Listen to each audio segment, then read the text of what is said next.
Tu sais qui tu es. J'ai écrit cette lettre parce que tu t'es plaint récemment en faisant part de ton désir d'être libéré. C'est pourquoi j'ai décidé de la poster pour toi, ici, sur ton site web préféré, afin que tu la trouves et la lises quand tu te connecteras. Je veux te montrer que je te connais mieux que quiconque. Et je comprends ta frustration, mais tu dois me croire lorsque je te dis que je sais ce qui est le mieux pour toi.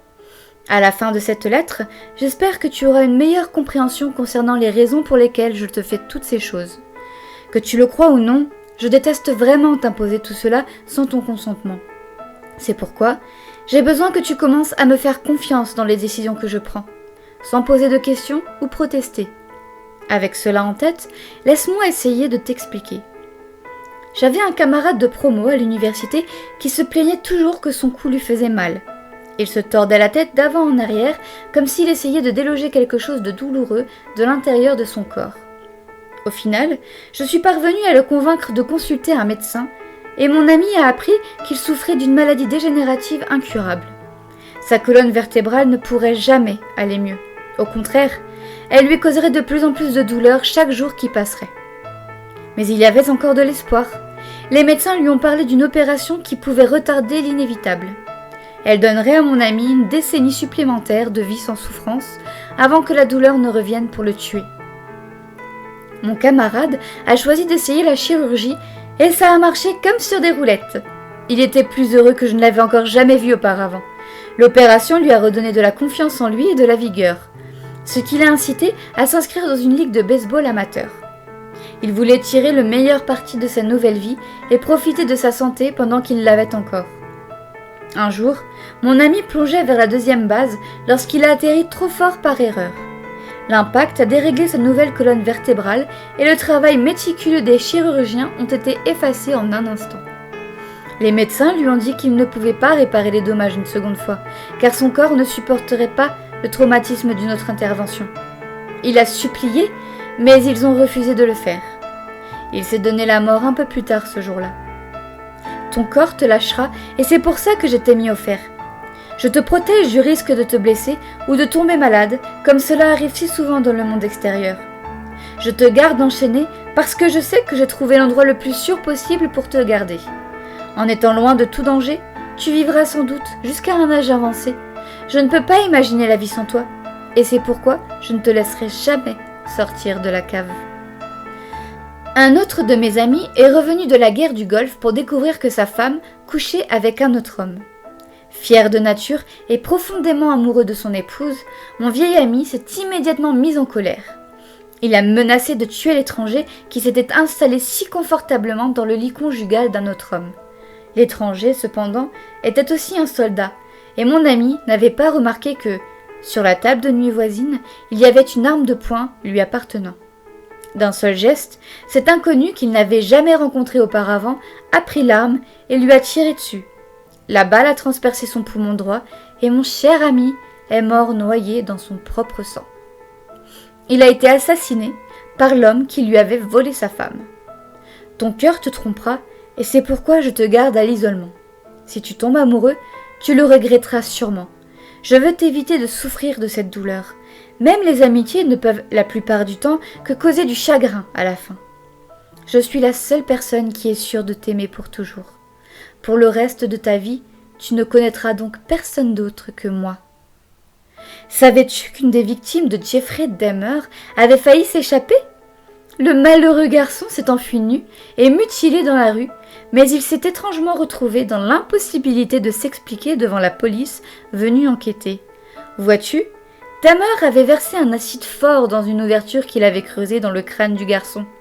Le produit chimique corrosif a rongé son cerveau, le laissant stupéfait et néanmoins conscient du danger qu'il courait. Dahmer a parlé à la police parce que sa victime ne pouvait pas le faire et leur a raconté des mensonges pendant que le garçon était assis nu sur le trottoir, hébété. Dahmer a réussi à leur faire croire des choses qui étaient totalement fausses.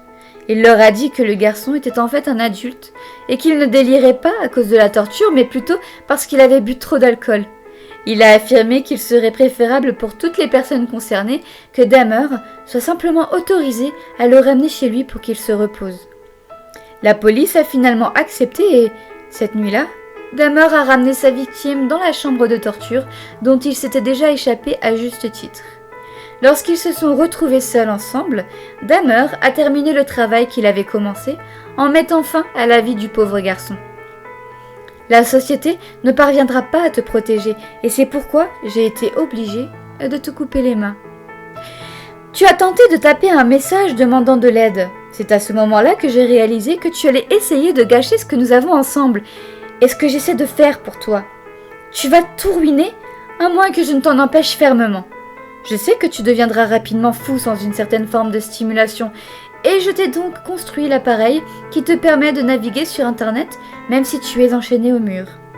Cependant, tu ne dois plus jamais essayer de communiquer avec le monde extérieur.